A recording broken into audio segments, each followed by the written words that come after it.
सो या I start मैं अपनी जर्नी शेयर करता हूँ आपके साथ कि मैं फ़ोटोग्राफ़र कैसे बना। एक्चुअली जब मैं छोटा था तो मुझे खुद नहीं पता था कि मैं क्या बनूँगा, बट ये तो श्योर था कि पता नहीं था कि फ़ोटोग्राफ़र बनूँगा।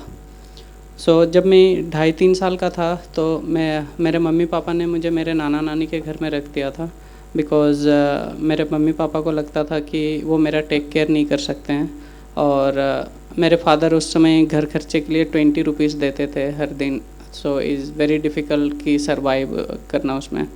तो मेरे फादर का ड्रीम था कि मैं अगर अपने नाना नानी के घर में रहूँगा तो, बिकॉज़ मेरे नाना बोकारो स्टील प्लांट में जॉब करते थे, एंड उनका ड्रीम था कि अगर मैं वहाँ पे रहूँगा तो शायद क्लास 10th तक पढ़ लूँगा। सो बहुत बड़ा ड्रीम नहीं था, छोटा सा ड्रीम था कि क्लास 10th तक पढ़ ले ये। सो मेरे बाकी कोई ब्रदर सिस्टर पढ़ते नहीं थे उस समय।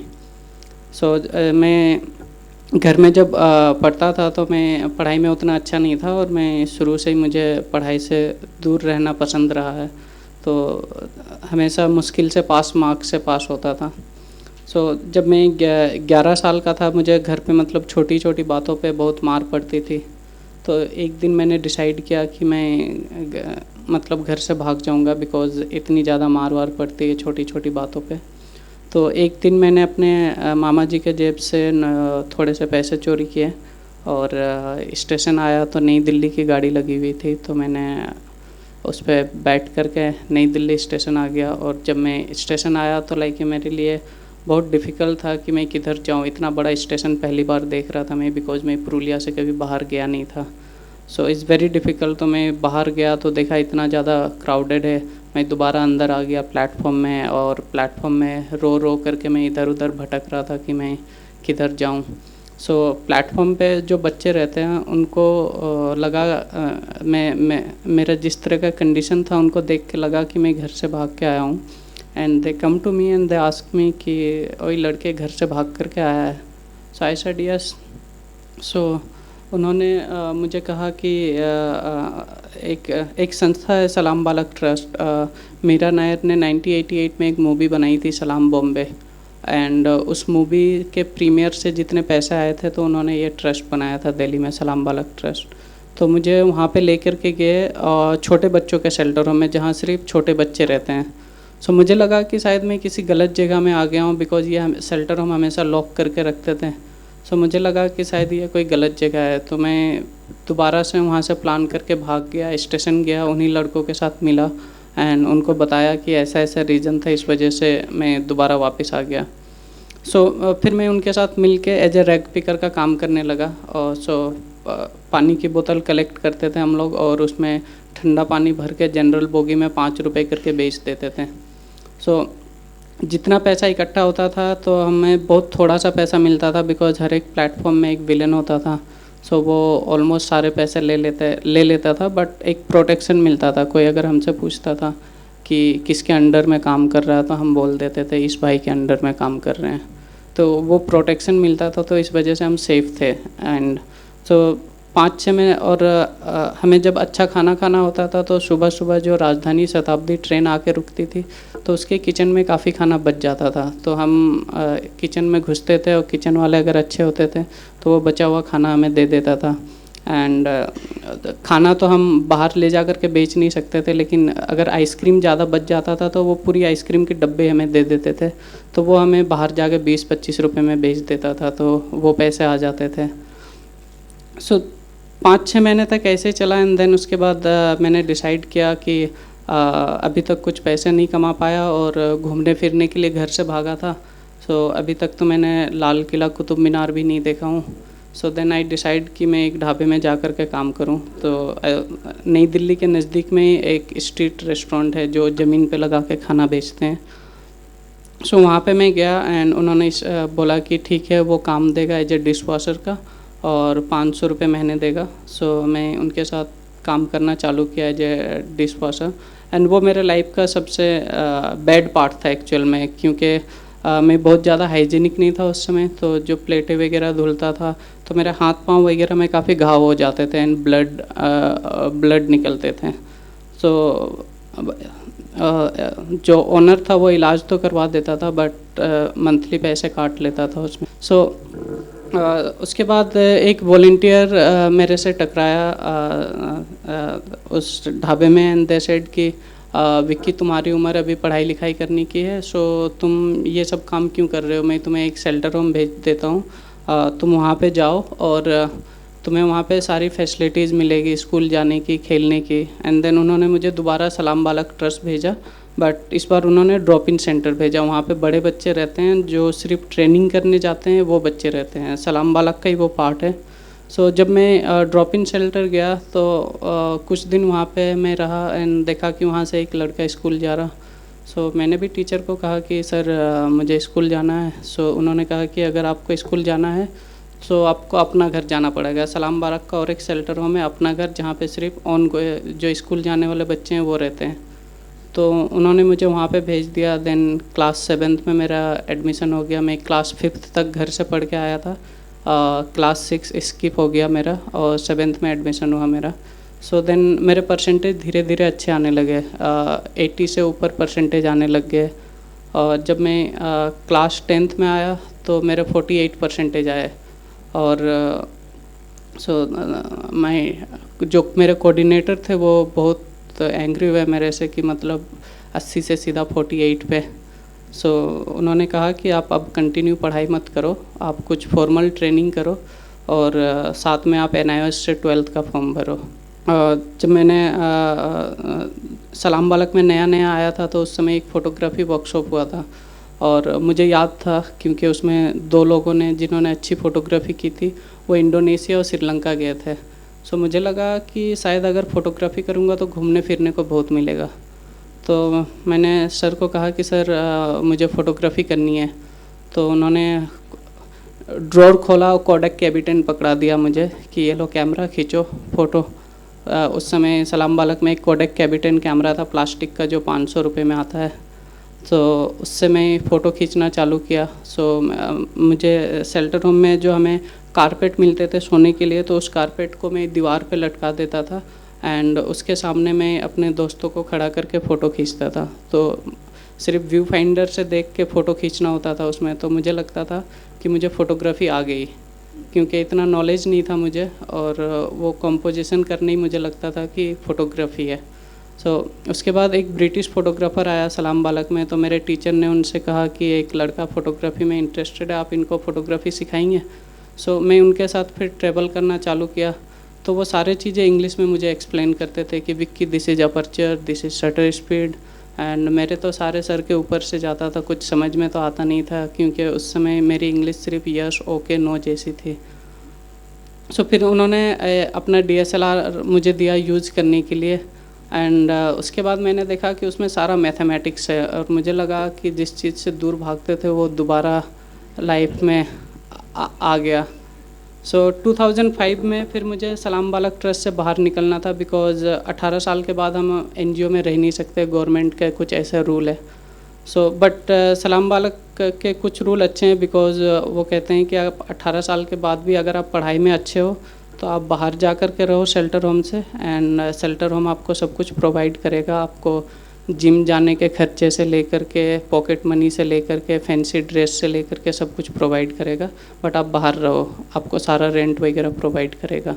और अगर आप पढ़ाई में अच्छे हो नहीं तो आपको वो कहीं पे जॉब पे लगा देते हैं एंड देन उसके बाद भी टच में रहते हैं। तो मैं 2005 में निकलना था मुझे, तो उन्होंने मेरे लिए एक मेंटोर ढूंढा। वो दिल्ली बेस्ड फोटोग्राफ़र था अनईमान, एंड मैं उनके पास गया तो देन ही सेड कि ठीक है, मेरा महीने में 10-12 दिन काम होता है और मैं आपको 3000 सैलरी दूंगा, मैं आपको सेल फ़ोन दूंगा एक, और मैं अपनी बाइक दूंगा। मुझे लगा कि काफ़ी बढ़िया जॉब है, सेल फ़ोन मिल रहा, बाइक मिल रहा और 3000 मिल रहा और महीने में 8-10 दिन का ही काम है। तो मैंने उनको हाँ बोला। और सलाम बालक में एक काफ़ी अच्छा रूल है कि जब हमें 18 साल के बाद निकलते हैं तो हमारी लाइक लड़कियों की तरह विदाई होती है। सारा सामान देता है कि आपको घर में जो जो चीज़ें चाहिए वो, ताकि आपको बाहर रहने में कोई दिक्कत ना हो, और आपके पास जॉब नहीं है जब तक तब तक वो हर महीने कुछ पैसे देते हैं ताकि आपको सर्वाइव करने में दिक्कत ना हो। तो मैं अनईमान के साथ जॉब ज्वाइन किया एंड देन मैं जब उनके पास काम करने गया तो उन्होंने अपनी एनफील्ड की चाबी दी मुझे, तो मुझे लगा कि मेरे बस की बात ही नहीं है मैं एनफील्ड चलाऊँ। तो मैंने आज तक वो एनफील्ड चलाई नहीं। उन्होंने 2 साल तक रख के रखा, उन्होंने कहा इसे बेच करके एक स्कूटी ले लो अपने लिए। सो मैंने एक बार अपने फ्रेंड का स्कूटी चलाना चालू किया था, एक एक्सीडेंट हुआ, उसके बाद मैंने हाथ जोड़ लिया कि नहीं भैया, सीधा अब जब चलाऊँगा तो 4 व्हीलर चलाऊँगा। उसमें थोड़े से फिर भी चांस होते हैं बचने के बाइक में, तो मैंने दिल्ली में ऐसे ऐसे एक्सीडेंट देखे हैं, उसके बाद हिम्मत नहीं हुई मेरी। सो मैं उनको जैसे असिस्ट करना चालू किया तो मेरा ड्रीम धीरे धीरे पूरा होने लगा। 2005 में मैंने उनको ज्वाइन किया, 2007 में मेरे पास 300 बोर्डिंग पास इकट्ठे हो गए। मैं इतना ज़्यादा उनके साथ ट्रैवल करता था और मुझे लगता था कि लोग पैसा कमा करके घूमने फिरने के लिए जाते हैं और मैं महीने में 3000 कमा भी रहा हूँ और इतना ज़्यादा ट्रैवल भी कर रहा हूँ। एंड धीरे धीरे फिर उन्होंने मुझे थोड़ा सा पॉलिश करना चालू किया।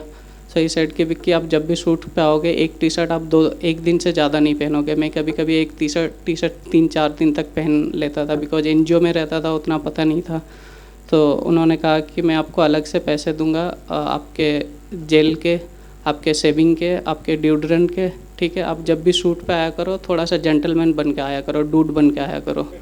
सो उसके लिए वो अलग से पैसे देते थे मुझे। एंड 2007 में फिर मैंने अपना एक पहला एग्जीबिशन लगाया स्ट्रीट ड्रीम्स के नाम से। और क्योंकि सलाम बालक से मैंने 2005 में लोन लेकर के एक फ़िल्म कैमरा ख़रीदा था, निकॉन F80 फिल्म कैमरा। और सलाम बालक मुझे हर महीने 3 रोल प्रोवाइड करते थे टिल 2007 तक, और उसके डेवलपिंग के खर्चे एंड बाकी चीज़ें। और बीच में मुझे ज़्यादा रोल शूट करना होता था, तो क्योंकि 3000 जो अनैसर की सैलरी थी उसमें से मुझे लोन के 500 रिटर्न करना पड़ता था। 2500 में मैनेज करना डिफ़िकल्ट होता था। तो मैं जब फ्री होता था तो 5 स्टार होटल में जाके वेटरिंग कर लेता था एंड उससे जो पैसे मिलता था चांदनी चौक से जाकर रोल ख़रीद के लाता था एंड देन शूट करता था। सो जब मैंने स्ट्रीट ड्रीम्स किया तो DFID और ब्रिटिश हाई कमीशन ने मेरे एग्जीबिशन को स्पॉन्सर किया और ये स्ट्रीट ड्रीम के कुछ फ़ोटोग्राफ्स। सो ये एग्जीबिशन काफ़ी सक्सेसफुल रहा, बिकॉज़ ये 3 टाइम लंदन ट्रैवल किया, साउथ अफ्रीका गया, वियतनाम गया, और ये हमारा सबसे सेफ़ जगह था सोने के लिए, गार्बेज स्टोर। बिकॉज़ यहाँ पे पुलिस वाले चेक करने नहीं आते थे, क्योंकि प्लेटफॉर्म में अगर हम सोते थे तो किसी सवारी का कुछ चोरी हो गया तो वो अपना गुस्सा हमारे ऊपर निकालते थे और पुलिस वाले भी आकर के मारते थे। तो गार्बेज स्टोर में जाके सो जाओ, वहाँ कोई चेक करने नहीं आते थे। और इस एग्जीबिशन में मैंने ये दिखाने की कोशिश की थी कि जब मैं 18 साल के नीचे था और जब मैं स्ट्रीट पे रहता था तो मैं किस तरीके से रहता था। तो ऑलमोस्ट ऐसी मेरी लाइफ स्टाइल थी। मैं ऐसे बोरी उठा करके ट्रैक में घूमता था और वो बोतल कलेक्ट करता था। सो दूसरे बच्चों के फ़ोटो के थ्रू मैंने दिखाने की कोशिश की थी कि मैं जब स्ट्रीट पे था तो मेरे भी ड्रीम्स थे और बेसिकली ये मेरा लाइफ स्टाइल था। और मैंने सिर्फ 18 साल से कम उम्र के बच्चों को शूट किया और उन्हीं बच्चों को शूट किया जो लाइफ में कुछ करना चाहते थे। तो जैसे कुछ लड़के सुबह न्यूज़पेपर बेचते थे सुबह स्कूल जाते थे, शाम को न्यूज़पेपर बेचते थे। तो उनके पास अपॉर्चुनिटीज़ की कमी थी, बट वो फिर भी अपने आप को इस्टेब्लिश करने की कोशिश करते थे। तो 2007 के बाद मैंने 2008 में एक वर्ल्ड वाइड कॉम्पिटिशन में पार्टिसिपेट किया एंड उसमें करीब 5000 एंट्रीज़ आई थी। तो उन्होंने पहले टॉप 100 में मेरा सिलेक्शन हुआ। तो उन्होंने कहा कि कंस्ट्रक्शन साइट के फ़ोटो खींच के भेजो विदाउट फ़ोटोशॉप करके। सो मैंने दिल्ली मेट्रो का कंस्ट्रक्शन चल रहा था, मैंने फ़ोटोग्राफ शूट किया और अपने बॉस को दिखाया। तो ही सेड कि विक्की देखो ये पिक्चर सिर्फ देखने में अच्छा है, बट इससे बड़े बड़े क्रेन यूज़ न्यूयॉर्क में होते हैं, तो उनके लिए ये कोई नई बात नहीं है। सो आप इंडिया में रहते हो, कुछ इंडियन फीलिंग के साथ शूट करो कि औरतें गमला उठा करके चल रही है, बच्चे उनका साड़ी पकड़ के चल रहा हो। सो फिर मैंने उस तरह के 6 फ़ोटोग्राफ्स शूट किए राजस्थान हाईवे में जाके, थोड़े कलरफुल फ़ोटो, और मैंने वो भेजा एंड उन्होंने फिर टॉप 10 में सिलेक्शन किया एंड 2 वीडियो इंटरव्यू हुआ। सो मेरी इंग्लिश उस समय बहुत गंदी थी, तो जब वीडियो इंटरव्यू होता था तो रामचंद्र नाथ फाउंडेशन ने मेरा नाम नॉमिनेट किया था उस प्रोग्राम के लिए। सो अनुभव नाथ है उनके डायरेक्टर, तो वो साइड में बगल में बैठे रहते थे एंड वो फिर एक्सप्लेन करके बताते थे कि मुझे क्या इंग्लिश में बोलना है जवाब। सो बट उनको भी पता था कि मेरी इंग्लिश उतनी अच्छी नहीं है, बट होपफुली उन्होंने पूरे वर्ल्ड से 4 लोगों को चुना। सो एक 2 यूएस से था, एक हांगकांग से था और एक मैं इंडिया से था। सो फाइनली मैं 6 मंथ के लिए न्यूयॉर्क गया और वर्ल्ड ट्रेड सेंटर का रिकन्स्ट्रक्शन शूट किया। सो ये वर्ल्ड ट्रेड सेंटर के कुछ फ़ोटोग्राफ्स हैं एंड उन्होंने साथ में मुझे अपॉर्चुनिटी भी दिया कि मैं आईसीपी में फ़ोटोग्राफी की पढ़ाई करूं। ICP is international centre for photography and world का one of the best photography school है। सो मैंने वहाँ पे डॉक्यूमेंट्री फ़ोटोग्राफी की पढ़ाई की। मुझे लगा कि इन फ्यूचर अगर मैं किसी को टीच करूँ तो मुझे स्टेप बाय स्टेप चीज़ें आनी चाहिए, ये नहीं कि मैं पहली सीढ़ी से चौथी पे चले जाऊँ। और कंस्ट्रक्शन साइट पे मुझे मतलब हर दिन जाने नहीं दिया जाता था। हफ्ते में 1 दिन जाने देते थे, वो भी 2 घंटे के लिए। और उसी दौरान मैंने न्यूयॉर्क सिटीज़ के कुछ फ़ोटोग्राफ शूट किए थे। सो बेसिकली न्यूयॉर्क के बाद मुझे कॉन्फिडेंस आ गया था। न्यूयॉर्क जाने से पहले मेरे अंदर कॉन्फिडेंस की कमी थी और मैं कहीं पे भी जाता था तो मैं अपने काम को एक्सप्लेन नहीं कर पाता था, और या तो मैं साइड में बिल्कुल शाई होकर के खड़े रहता था। तो कॉन्फिडेंस मुझे न्यूयॉर्क जाने के बाद जब मैं आईसीपी गया और वहाँ पे मैं क्लासेस करता था, तो 2 चीज़ें सबसे पहले समझ में आ गई कि इंडिया में ऐसा लगता है कि इंग्लिश नहीं आता तो अनप्रोफेशनल है। वहाँ पे यूरोपियन जैपनीज़ हमसे ज़्यादा गंदे इंग्लिश बोलते हैं एंड वो लोग बहुत कॉन्फिडेंस के साथ घूमते हैं, तो हम क्यों नहीं घूम सकते हैं। सो देन 2011 में मैं अपने एक फ्रेंड से मिला, चंदन गोम्स, एंड हम दोनों ने मिल करके ये लाइब्रेरी स्टार्ट किया। It's called open library. तो हमने देखा कि जो यंगर जनरेशन है वो ये बुक्स ख़रीद नहीं सकते बिकॉज बहुत एक्सपेंसिव होता है। तो हमने सारे फ़ोटोग्राफ़र को अप्रोच किया कि वो हमें डोनेशन में ये बुक्स दे, और सभी को देने के लिए रेडी हो गए। तो अभी हमारे पास करीब 600-700 फोटोग्राफी बुक्स है और हम एवरी अल्टरनेट संडे को ये लाइब्रेरी करते हैं और साथ में एक इस्टेब्लिश फ़ोटोग्राफ़र को बुलाते हैं टॉक के लिए। और हम वर्कशॉप ऑर्गेनाइज़ करते हैं, तो जैसे बनारस के वहाँ पे घाटों पे हमने लगा दिया ये सारे बुक, ताकि जो लोकल लोग हैं वो भी आकर के इन सब बुक्स को देख सकें। एंड सभी बड़े इस्टेब्लिश फ़ोटोग्राफ़र दिल खोल के सपोर्ट करते हैं, तो थैंक यू सभी को। एंड देन मैं हमारे सलाम बालक में एक अवार्ड प्रोग्राम चलता है, it's called Duke of Edinburgh award, and मैं उसका गोल्ड अवार्ड होल्डर हूँ। तो उसके थ्रू मुझे 2009 में लंदन बुलाया प्रिंस एडवर्ड के साथ लंच करने के लिए बकिंघम पैलेस में। And so it was good experience, क्योंकि मुझे पहले पता नहीं था कि लाइफ में ये सारे चीज़ें होंगी। एंड जब मैं लंदन जा रहा था तो सभी कोई मेरे से पूछ रहा था कि Vicky, are you excited, are you going Buckingham Palace. अब मुझे एक्चुअल में नहीं पता था कि बकिंघम पैलेस है क्या। सो मैं बोल देता था कि हाँ जा रहा हूँ, मुझे नहीं पता। सो ये दिल्ली में एक ऑर्गेनाइजेशन है, इंडियन आर्काइव फाउंडेशन, उन्होंने एक छोटा सा ग्रांट दिया था गुड़गांव के ऊपर शूट करने के लिए।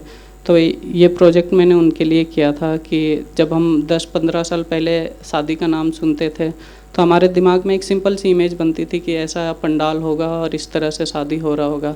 बट अब शहरों में जब भी हम वेडिंग का नाम सुनते हैं तो ऑटोमेटिकली हमारे दिमाग में इस तरह के इमेज बनने चालू हो जाते हैं।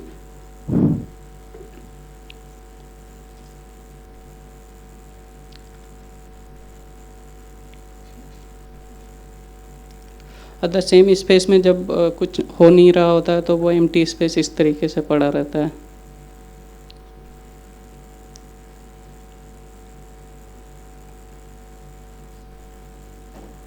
तो जब मेरा पहला एग्जीबिशन हुआ था तो मेरे लाइक काफ़ी सारे प्रिंट वगैरह सेल हुए थे, एडिशन प्रिंट, एंड मेरे पास करीब लाख रुपए से ज़्यादा बैंक बैलेंस हो गया था। तो मेरे अंदर ना काफ़ी एटीट्यूड आ गया था। मुझे लगता था कि अरे यार, अब तो मैं फ़ोटोग्राफ़र बन गया हूँ और मुझे मतलब अपने बॉस की अब सुनने की ज़रूरत नहीं है। तो मैं उनको पलट के जवाब दे देता था। मुझे लगता था कि यहाँ पे सर गलत बोल रहे हैं, तो मैं पलट के एकदम अकड़ के जवाब दे देता था। और मेरे ख्याल से वो यंग एज में गलत एटीट्यूड आ गया था मेरे अंदर।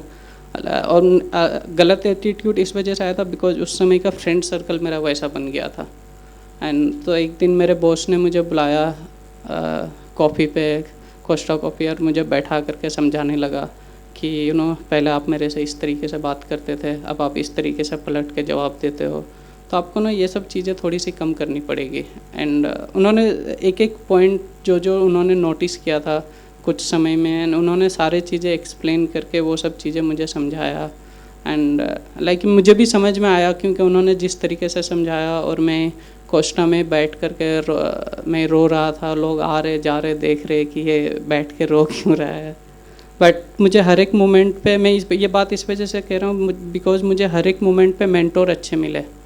मैं 2008 के बाद अनई सर के साथ काम करना बंद किया, बट उसके बाद जो मुझे गैलरी ऑनर मिले, जो मेरा काम देखता है, वो मुझे अच्छे मिले। एंड वो हर समय मुझे गाइड भी करते हैं कि नहीं इस चीज़ के लिए ये बेटर है, या जो भी मेरे फ्यूचर के लिए बेटर है तो उस हिसाब से प्लानिंग करते हैं। सो मेंटर बहुत इम्पोर्टेंट पार्ट निभाया है मेरे लाइफ में।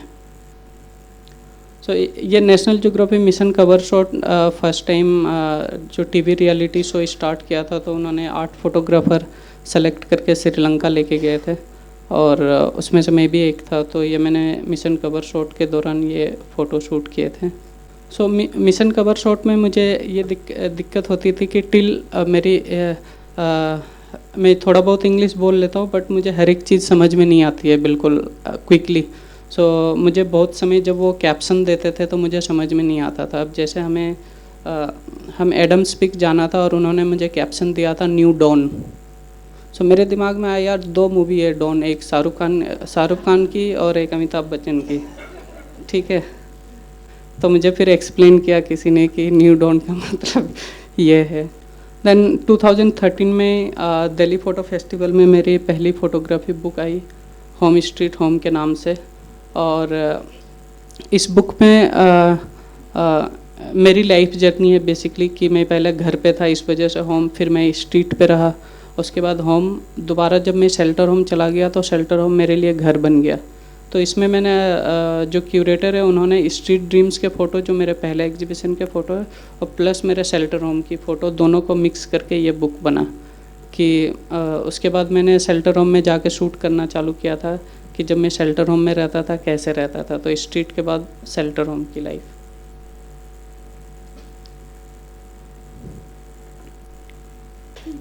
और बीच में मेरे एग्जीबिशन ट्रेवल होते रहे, बीच में मेरा काम स्विट्ज़रलैंड फ़ोटो म्यूज़ियम में भी लगा, और इंडिया से बाहर काफ़ी जगह वर्क ट्रेवल किया।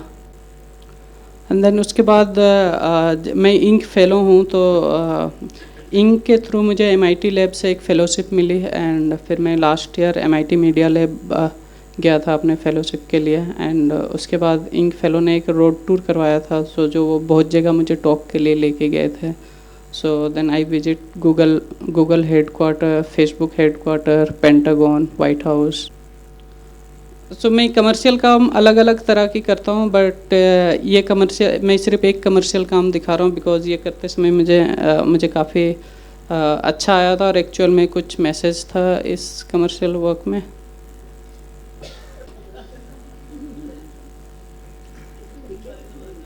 ये हम सबसे पूछे थे अलग अलग लोगों से कि उनका क्या ब्रेकिंग स्टीरियोटाइप है, तो सभी ने अपना अपना ओपिनियन दिया था।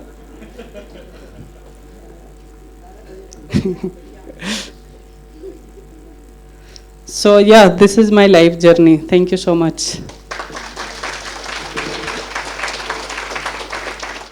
विकी जी थैंक यू, आपकी कहानी बहुत ही दिलचस्प, बहुत ही इंस्पायरिंग है। थैंक यू सो आप मच जिस सर। रफ्तार से इस मकाम पे पहुंचे हैं, आपका नेक्स्ट गोल क्या है? आपको 5 साल में, 10 साल में आप कहाँ पहुंचना चाहते हैं? एक चीज़ मेरे लाइफ का सिंपल फंडा है कि मैंने कुछ गोल अभी तक नहीं किया है। अभी तक जो लाइफ में होते गया, बस मैं उस चीज़ को एक्सेप्ट करते गया। अब जब मैं अपने बॉस को असिस्ट करता था तो मुझे नहीं पता था मैं फ़ोटोग्राफ़र बन जाऊँगा। एंड मैं फ़ोटोग्राफ़र बन गया, एंड लोगों ने काम देखा, अप्रिशिएट किया। तो जो चीज़ें लाइफ में होते गया वो बस मैं एक्सेप्ट करते गया चीज़ें। और अभी ऐसा कोई गोल नहीं है मेरा, बट बट मैं अभी कुछ दिन पहले से मैं फ़ोटोग्राफी हिस्ट्री पढ़ना चालू किया है, और हमने देखा कि मैंने नोटिस किया कि हर एक जनरेशन में कुछ ही फ़ोटोग्राफ़र आते हैं जिनको हमेशा लोग याद रखते हैं। सो मैं ही सोचता हूँ कि मैं बस अपना काम करते जाऊँ, और मैं अपने जनरेशन का ज़रूर वो फ़ोटोग्राफ़र बनना चाहूँगा। विक्की, आप कभी घर वापस नहीं गए क्या?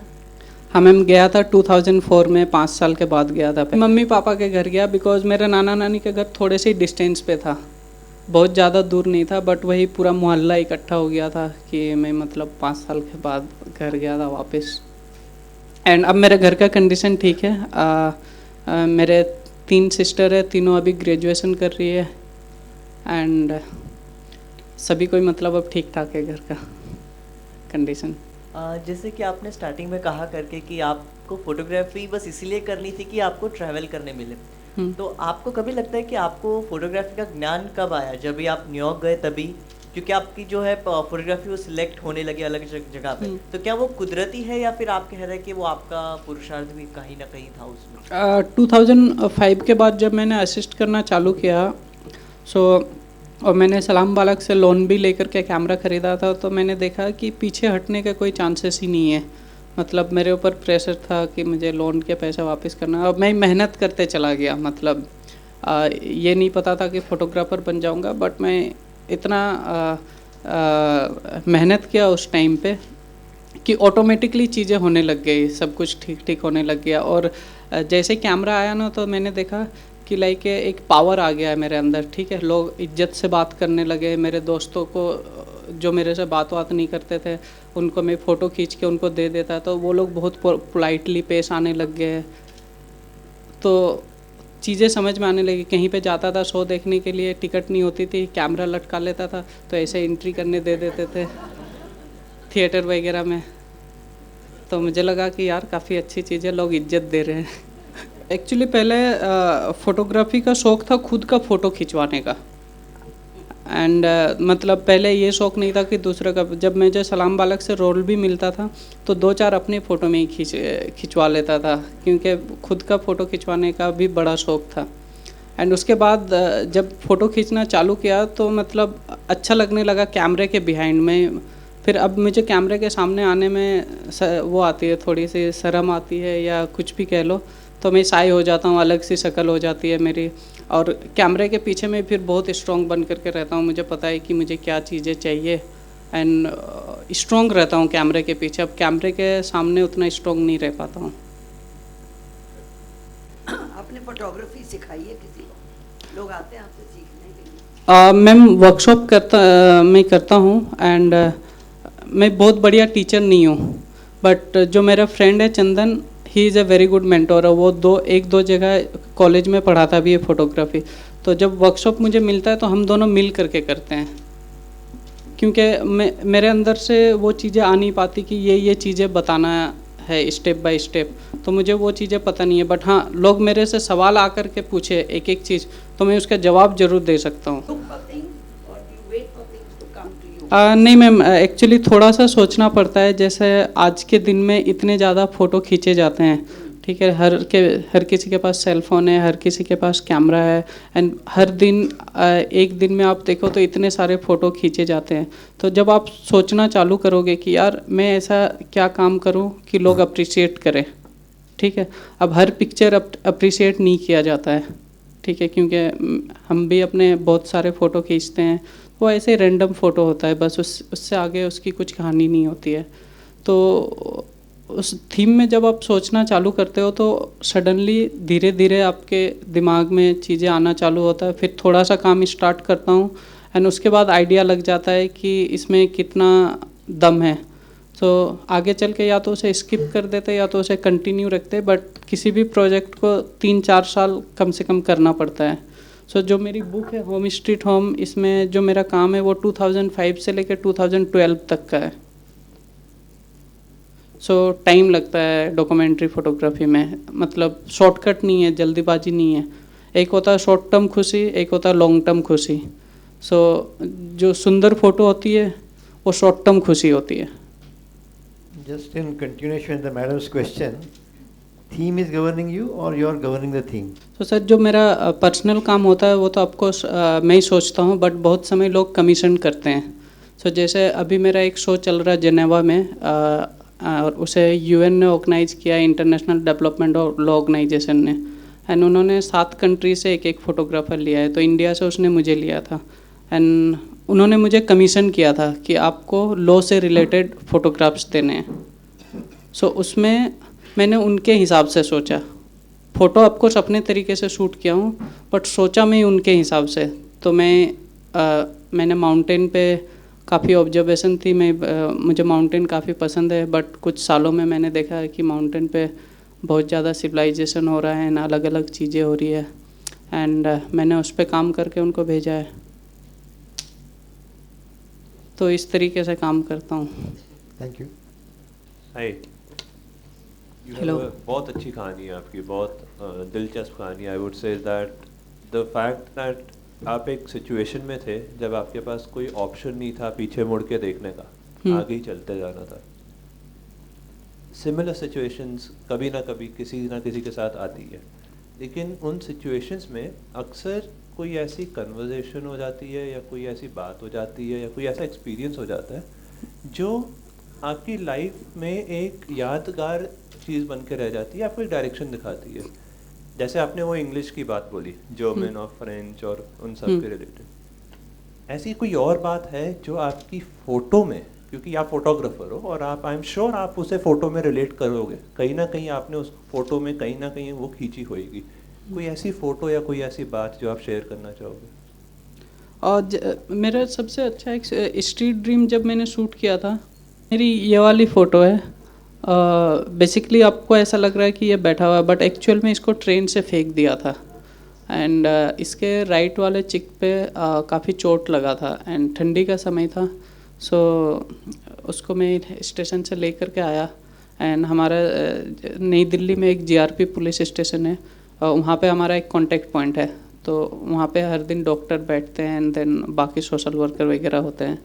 तो इसको पट्टी वट्टी कर दिया, एंड देन उसके बाद he just go and sit rest करने लगा धूप में, क्योंकि ठंडी का समय था। एंड मैंने उस समय, इसका दीपक नाम है, और तो मैंने उस समय जस्ट ये फ़ोटोग्राफ शूट किया था। बीच बीच में मिलने के लिए जाते रहता हूँ इन लोग से, मैं बात करने के लिए, एंड इनके साथ टाइम स्पेंड करके अच्छा लगता है। सो एंड इनमें से जब मैं स्ट्रीट ड्रीम शूट कर रहा था तो उसमें से 2 लड़कियां को मैंने बात करके फिर शेल्टर होम भेजा था। तो अभी एक लड़की 9th क्लास में और एक क्लास 12th में है, एंड सो बट इन लोग को नहीं जाना था, तो इस वजह से मैं इनके साथ जाता हूँ, टाइम स्पेंड करता हूँ, इनको जो खाना होता है वो खिलाता पिलाता हूँ, एंड सेटिस्फेक्शन मिलता है। Can you tell us Hello. more about this photograph? Where were you standing? Was it posed? Okay, so what is pose नहीं name है, is Deepak, no? Vicky. Vicky.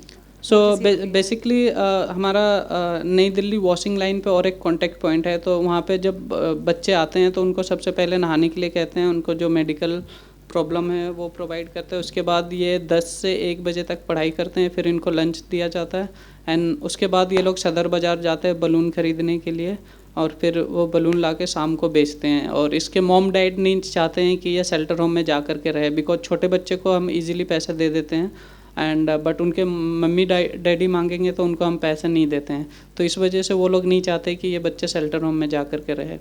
सो ये उस समय नहा रहा था विक्की, और ये पीने के पानी का जो वो बना होता है रेलवे स्टेशन में, तो उसके ऊपर मैं खड़े होकर के ये पिक्चर शूट किया था। और जैसे ये वाली फ़ोटोग्राफ्स है, ये 2006 में मैंने लिया था, and that time I had appendix operation, और मेरे टाके लगे हुए थे, और मैं फिर भी मतलब दीवार पे चढ़ करके ये फ़ोटोग्राफ शूट किया था। सो मैं अपने काम में हमेशा वो रहा हूँ, क्योंकि ना 1-2 दिन शूट नहीं करता था तो नींद नहीं आती थी, तो इस वजह से फिर कैमरा लेकर के निकल जाता था, ठीक है यार ठीक हो जाएगा।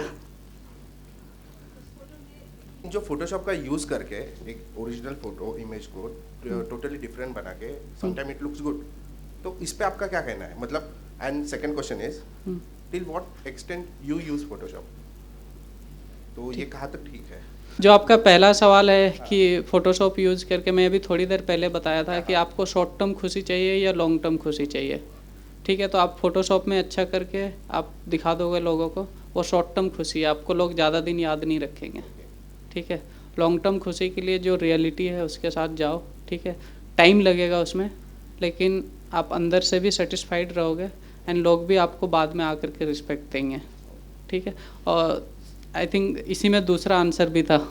Okay, तो do you use photograph? I mean, do you take support of photograph? हाँ, और जो दूसरा था कि मैं कितना यूज करता हूँ, सो जो मेरे जितने भी कमर्शियल वर्क को छोड़ करके जो भी मेरा पर्सनल वर्क है, उसमें सिर्फ प्रिंट के लिए पेपर टोन के हिसाब से जो कलर करेक्शन होता है उतना ही होता है, बाकी कुछ चेंज नहीं होता है।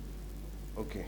आपके फोटोज़ को किसी ने क्रिटिसाइज़ किया है, कभी बकवास कहा है, कभी आपको रिजेक्ट किया है, कुछ एक्सपीरियंसेस आपने? अभी तो शायद नहीं करेंगे मुंह के आप। सामने तो नहीं बोला है, बट आई एम श्योर पीछे बोलता। मैंने तो अपने दोस्तों के सामने अपनी मजाक बना ली है। मैंने कहा कि लोगों को लगता होगा कि ये जा करके लोगों को इमोशनल करता है, अपनी स्टोरी बताता है और साथ में अपनी फ़ोटो दिखा करके, तो मैं अपनी मजाक खुद ही बना लिया हूँ, तो इससे ज़्यादा और क्या मजाक उड़ाएगा।